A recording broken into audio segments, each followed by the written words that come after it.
According to FanDuel, Oregon is the number 2 favorite to win the Big Ten this year, and they have a case to be number 1. Here we go. You are Locked On Ducks, your daily podcast on the Oregon Ducks, part of the Locked On Podcast Network, your team every day.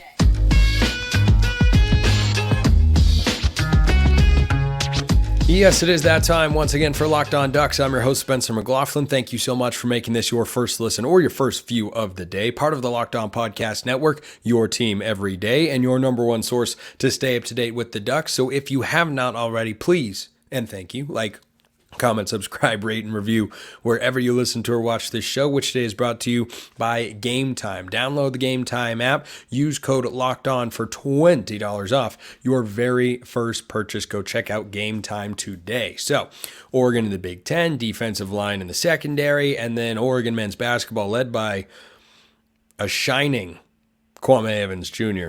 beats Oregon State 78-71. Those bubble hopes are slim, but they are not dead yet. So all that coming up on today's show. But the college football, not the college football playoff, I can look at those odds as well. But the Big Ten Conference Championship odds are out, and Oregon is solidly in second place behind Ohio State. I think they could very easily be the conference favorite going into this year because Ohio State's got the best odds to win the conference at plus 155. Oregon has the second best odds at plus 250. Then you go to Michigan at plus 460 and Penn State at plus 600. Now, Oregon and Ohio State being the top two teams should not come as a surprise to anyone. Next week here on the show, for you everydayers out there, I'm going to get Jay Stevens of Locked On Ohio State back on. We'll talk about, the roster differences between these two teams and where Oregon may or may not have an advantage, which I will talk about a little bit here on today's show. But Michigan being third makes me feel really good about Oregon's chances to, at the very least, contend in the Big Ten next year because Michigan is a classic pullback team.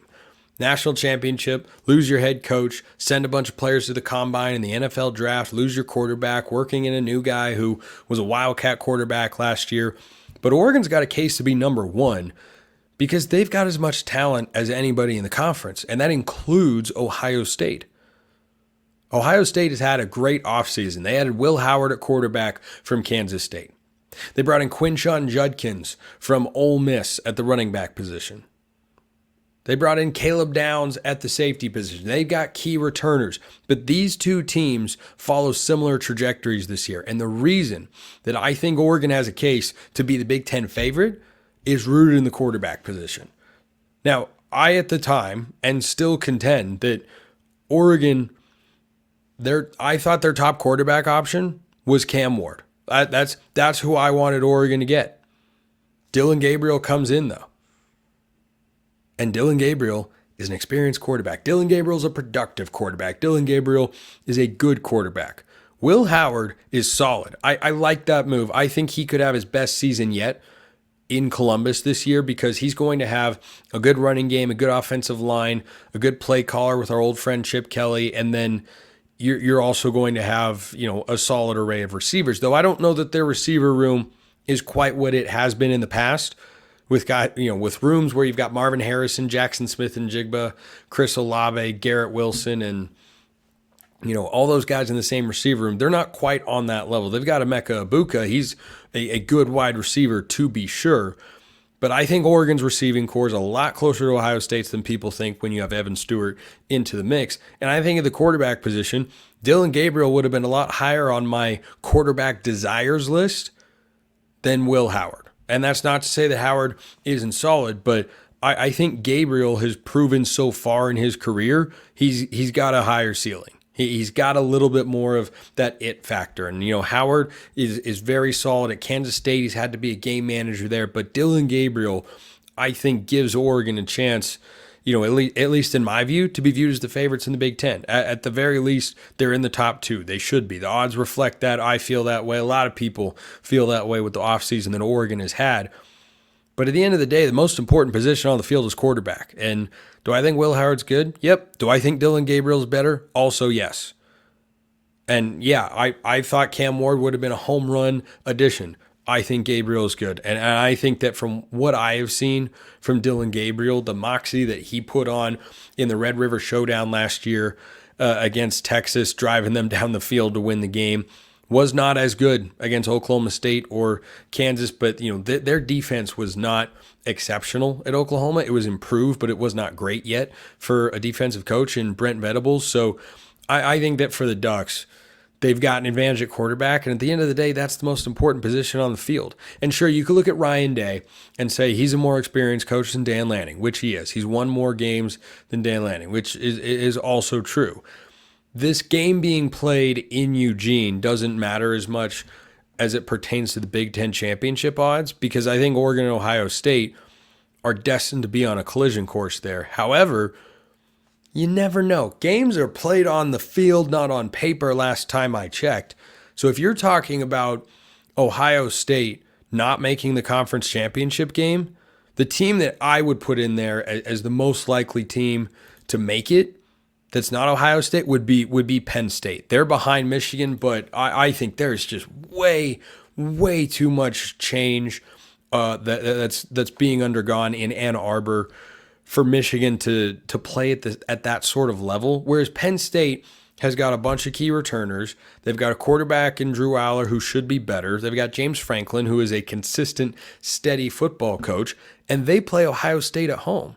So Ohio State has to go at Oregon and at Penn State. Now, you can lose one of those games and get to the Big Ten championship game, but can you lose both of them? I don't know. I don't know that you can. If Penn State hits their ceiling and Oregon hits their ceiling, they could keep Ohio State out of the conference championship picture. But the reason that I'd still have Ohio State and Oregon as the most likely matchup, as would the betting market, is that Penn State has struggled to get over the hump. Big time. Big time. But getting Ohio State at home this year, well, they haven't beaten Ohio State and Michigan a lot, but when they have, I'm pretty sure it's just about always happened in front of those Penn State crazies. And they are a fantastic fan base. There are a lot of great fan bases in the Big Ten. Ohio State's is very good. Michigan's is very good. Wisconsin and Penn State. You got some really rabid fan bases out there, and I'm here for it.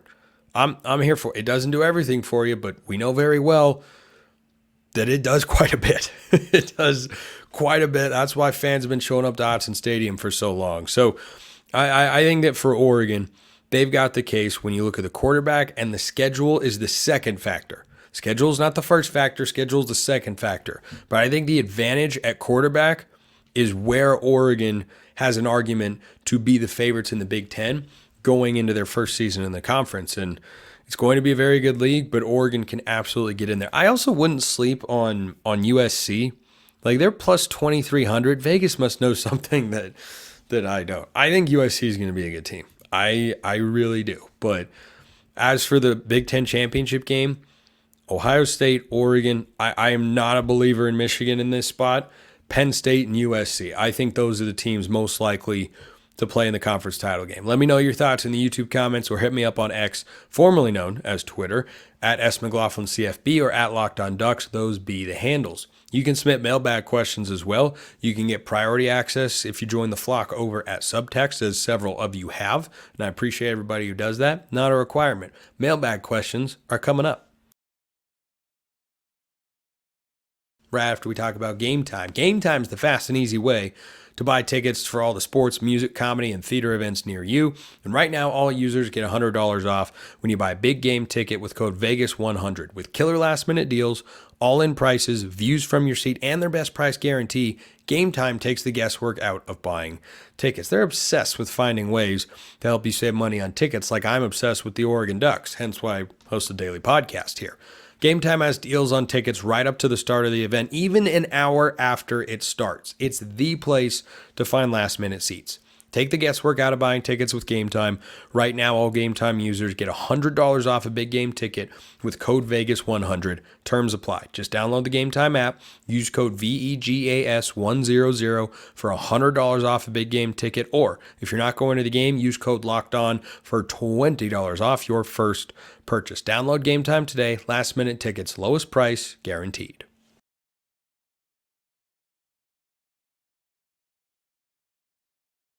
The combination of several days of roller coasters at Disney World, plus a return to rigorous physical exercise on the basketball court, has got my voice just a little raspy in there. I can hear it. You probably can too. If you didn't before, you probably are now. And that is why second segment sips are so essential to a quality show. Let's get into the mailbag here. Question from Zaheem. Mailbag Q. Of the 2023 D linemen that didn't play last year, who are your two favorites to pop this season? So this is a really important question. Before I get to my two favorites, I want to lay out why. Oregon lost their top 4 defensive tackles from 2023. That's a lot. Now, you bring in Jamari Caldwell from Houston, second team All Big 12, put up great numbers last year with TFLs and sacks. That's a plug-and-play starter. But there have been no other interior defensive line additions for the Ducks in the transfer portal, meaning they believe either in Aiden Breland or perhaps another true freshman, or in all likelihood, this group of 2023 defensive line recruits. So there were 10 defensive line commits in the 2023 cycle. Only one is transferred out. That's Tavita Pamee. He transferred across the road to Oregon State in Corvallis. And so everybody else still remains. And for linemen on both sides of the ball, it's uncommon to play as a true freshman. Oregon's had it each of the last 2 seasons. Josh Connerly, 2022, Poncho this past season along the offensive line. And on the defensive front, Mateo Uiagalelei, Tatum Tuioti, Blake Purchase all played this past season as true freshmen. It's not a common thing even for highly rated recruits to play a lot, because typically you haven't had the opportunity to get your body physically ready. Even if you enroll early, which helps a ton when it pertains to playing in the fall, having spring football, going through practice, going through drills, going up against college level defensive linemen, being in the weight room, being on a nutrition plan, typically that sort of stuff takes at least one full off season before you're ready to pop. And so this is one of the most important questions for Oregon defensively in 2024, is which of these guys are going to be ready? There are a lot of names out there, a lot of names. And look, I'm basing this off of what we have seen so far, and also what, the recruiting profiles of these guys were, because that's all we have to go off of. But clearly, with the lack of transfer additions on the interior, the coaching staff feels like multiple guys are going to be ready. And I'm going to give you my two favorites here in just a sec, but more than 2 are going to need to play. You can't lose your top 4, bring in 1 transfer, and just have a couple guys play. Because what happens if an injury comes across that room? I mean, what if, God forbid, Jamari Caldwell gets hurt? You could be starting 2 redshirt or true freshmen on the interior of that defensive line. So, Aiden Breland, the 5-star 2024 commit, he's got a very, very high floor. He is a 5-star, or was, I guess, until he got downgraded by 24/7 Sports. But, whatever. So did Mateo, and he played a lot. I'd expect Breland to have some sort of role. But who's going to start alongside Jamari Caldwell? First guy I would look at is Amari Washington. I think that Washington has got a physical size that is hard to replicate. And he was someone who, when Oregon had games in control, like against Arizona State, he was one of the first guys that came in off the bench. There were other guys, Johnny Bowens, Terrence Green, they all had some snaps. But I think that on the interior, you're going to see Amari Washington see a pretty significant role. The other guy I would watch for is Ashton Porter. Now, he is not specifically on the interior unless he is bulked up and maybe plays more like a Brandon Dorless type along the defensive line. But what I remember about him when he committed to Oregon was that he had one of the highest floors of this entire group. That the other guys, like Bowens or Washington or Green, they were, physically not quite there and were definitely going to need a year. But the scouting report on Porter was, he might not have the highest ceiling, but he might have one of the higher floors of this particular group of guys. So I think that for Porter, it's a tougher path to playing time because he may or may not be able to shift over to the interior. He's a little bit lighter than a guy like Amari Washington, who when I saw him against Oregon State, just when I was watching the game on TV, looked like he was well over 300 pounds and played that defensive tackle role. Caldwell is a big dude. Caldwell's a big body. And I think when you look at the defensive tackle rotations on the interior for Oregon the last couple of seasons, typically you've had one guy who's really big and one guy who's a little bit more nimble, right? So in 2023, those groups would be like Taki Taimani, a little bit bigger, run stuffer. That's what I think Amari Washington can be. Casey Rogers, Popo Amavai, a little bit more nimble. Dorless kind of split the difference in those regards when you're talking about play style. So I'm curious to see if Porter can develop into that Brandon Dorless type guy who plays inside and out. But he and Washington are the two names. I'm watching everybody, but as spring football goes on, this is going to be a continued talking point here on the show because this is going to play out in a big way for Oregon's defense come 2024. So Zaheem, great question. I was going to get to it yesterday on the show, but kind of ran out of time and wanted to give it the full explanation for that very reason. This question here from Lucas, question for the show. It's no secret Dan's plan this offseason was to retain players and beef up the secondary. Fact check true on both fronts. Do you think we can stop the Ohio State rushing attack? Seems to me we had a lot of trouble the last couple of years with the run, and we lost. Well, look, I can think of one game in particular in 2022 where Oregon struggled stopping the run. The numbers on the ground for the Ducks defensively have been excellent the last couple of years. Top 30 in college football each of the last two seasons. So I wouldn't characterize the run defense as a problem, but this goes back to the two guys or potentially more that I was discussing a moment ago, and that's how you're able to compete and hang with other teams on the interior of the defensive line. Because when I look at defenses and say, okay, they've got a great run defense here, that typically stems from your defensive tackles and your linebackers, because your defensive tackles are the ones that are setting the line of scrimmage on every sort of running play. You can run away from a defensive end. You can leave a defensive end unblocked. There is no running play except for, old school Chip Kelly, like midline read options in which you leave a defensive tackle unblocked. It's just not something that anybody really does. So the defensive tackles are engaging on every single running play. And if they swallow up a double team successfully, a la Jordan Scott, that was his specialty back when he was a Duck. That frees things up for the linebackers to get downhill, and linebackers, along with safeties, are typically your leading tacklers every year. So, and by the way, the opposite's true. You want to get better in the pass defense, you need edge rushers to pressure the quarterback, and you need DBs who can cover. Those are kind of the ways that I've always looked at the defense, and so for Oregon in the ground game, they've definitely beefed up the secondary, and those guys have to be able to tackle a little bit, right? Tysheem Johnson and Evan Williams was a great blitzer, had a lot of tackles for loss a season ago for the Ducks. They're going to do that around the line of scrimmage because you're running 4-2-5 as your base personnel.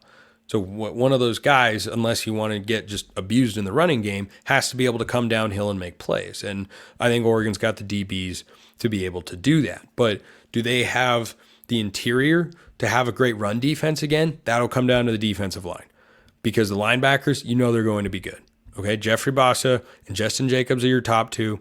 Devin Jackson is probably third on your depth chart there. Those were all linebackers on the team last year for Oregon, and they had a very good run defense. Doesn't mean they were great in every single moment. People love to hop in the comments and say, well, what about this? And Washington ran the ball well, and they did this. Yeah, it doesn't mean you're great every single game. But over the course of the year, they were very good.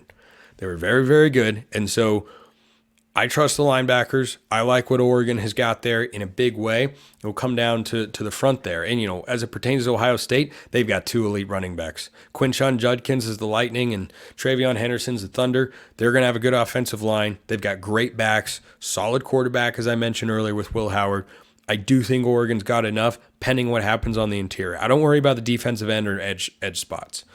That your top five guys from last year are back. You lost Mace Funa, but that's someone who was mostly good against the run, and Marion Winston's better than people think or realize. He doesn't get talked about a ton, but I think Oregon's edge positions are fine. The interior, a couple more questions. That's what it will ultimately come down to. Yesterday's game against Oregon State, I stayed up watching it. Oregon got the win. That came down to one guy being the best player on the floor. Do you feel like you know the odds better than anybody else? Because if so, FanDuel's the place for you. That's the way it goes. Get buckets with your first bet on FanDuel, America's #1 sportsbook. Right now, new customers get $150 in bonus bets with any winning $5 bet. That's $150 if your team wins. So if you had bet $5 on Oregon, who did not cover the point spread, but just bet them to beat Oregon State, which they did, 78-71 final, you would have got 150 in bonus bets. You can also translate that to the NBA. Bet all your favorite NBA players and teams with quick bets, live same-game parlays, exclusive props, and more. Just visit FanDuel.com/lockedon and shoot your shot. That's FanDuel.com/lockedon, FanDuel, official sportsbook partner of the NBA. KJ Evans had the best game of his career last night. It was a beautiful thing to watch. So there are going to be questions if Oregon misses the NCAA tournament about Dana Altman. And I'm going to reserve judgment until I have all the information, which will include the final 3 games in the Pac-12 tournament. But one thing you can't deny is that he got back onto the high school recruiting trail and hit it hard in the 2023 cycle. And those guys are all looking like studs. Mookie Cook, unfortunately, hasn't been healthy all season. Story of Oregon's year. But Jackson Shelstad was dropping some dimes yesterday. But this was the KJ Evans game. So he had 22 points. He missed 1 shot. He missed 1 3. He only took a couple. He hit 1. But KJ Evans was everywhere. Sometimes he's referred to as KJ, sometimes Kwame. If anyone that's related to or a friend of KJ is listening to or watching this show, let me know which one he prefers. I'd love to know and be getting that right, but we all know who we're talking about. This guy showed his full potential. 22 points, 9 rebounds, a block shot. His defensive effort and energy was palpable. When he was not on the court, I felt like Oregon was just having everything go in the wrong direction because he was bringing it with a mid-range game. He can finish inside. He's great with both hands. He's a lefty, but he finishes with his right all the time. He can step out and shoot. That's the area where he needs to get better. But this was the best all-around game he played. And if he hadn't been there, Oregon might not win. Now, Oregon State hit a lot of shots early. Jordan Pope was hot, and then he cooled off in the second half, but Oregon's defense was hit and miss, but the offense did enough. They did a great job getting to the free throw line. That's where Oregon had the advantage in this game. This was a very good game plan from the coaching staff, who I've at times been critical of. This was very well executed because they knew we've got the size advantage, and they exploited that. Oregon had a big advantage at the free throw line. They attempted, I think it was 24 or 25 free throws. Oregon State attempted 6 or 8. I mean, it was a huge gap, and it's because Oregon State wasn't going inside, and then Oregon State's bigs got in foul trouble, and that opened things up for Oregon that wasn't hitting outside shots to just go attack the rim. Jermaine Couisnard did not have his most efficient shooting day, but hit some clutch shots, and he got to the free throw line a bunch. He recognized in the second half, these guys have 4 fouls. I mean, multiple bigs for Oregon State had 4 fouls with 10 minutes to go. Couisnard said, okay, I can't shoot worth a dime today, so I'm just going to drive downhill. And guess what? That was a great strategy because once you went into the lane, they just got out of the way because you can't foul out of the game. You can't go and play a 3 at the 5 when N'Faly Dante and KJ Evans are on the other side. You got to have size to match up in the rebounding department. So I thought that was very well schemed and executed from Oregon. And the reason they didn't pull away in this game sooner is they just weren't hitting very many outside shots.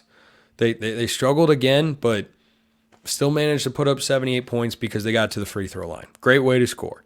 At Southern Utah, our head coach, Rob Jeter, is huge on getting to the free throw line. They've won the free throw battle in something like 70-75% of the games they've played this year, the Thunderbirds have, and it's because of the style that they play and the way that they attack and get downhill. So I think that can do a lot of great things for you, because when you're getting to the free throw line and hitting threes, well, suddenly you're going to win a game by 10 to 15 points. But that just wasn't the case. Oregon wasn't hitting threes, but they scored enough because they attacked. They were aggressive, and they weren't just force-feeding Dante the ball in the post, and they let him impact the game a lot more naturally, which is also something that I've been calling for Oregon to do.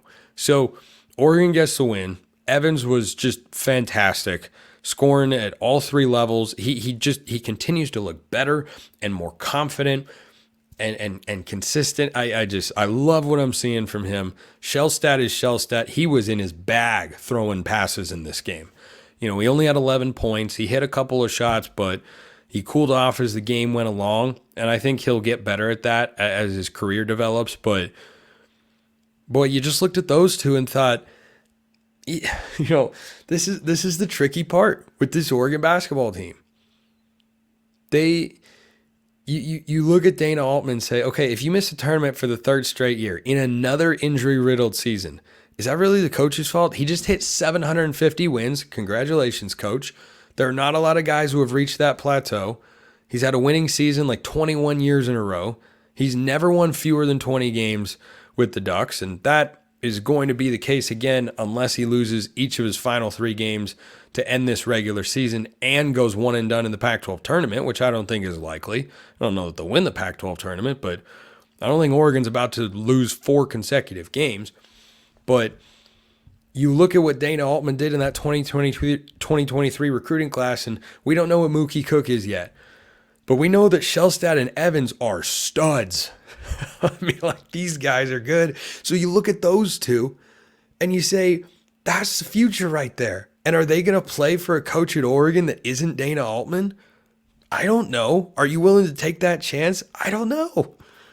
I don't know. It's a legitimately difficult predicament to be in, assuming Oregon doesn't get into the tournament. And I'll dive into that more once the situation arrives, but Oregon gets an extra day off before they play Arizona, who also gets an extra day off. They played Arizona State in Tucson and drubbed them because Arizona is very good, best team in the Pac-12, but they have not been their best all the time. They're very up and down. When they're on, like they were in Eugene several weeks ago, boy, do they look good and unstoppable. But when they're off, they lose to Oregon State.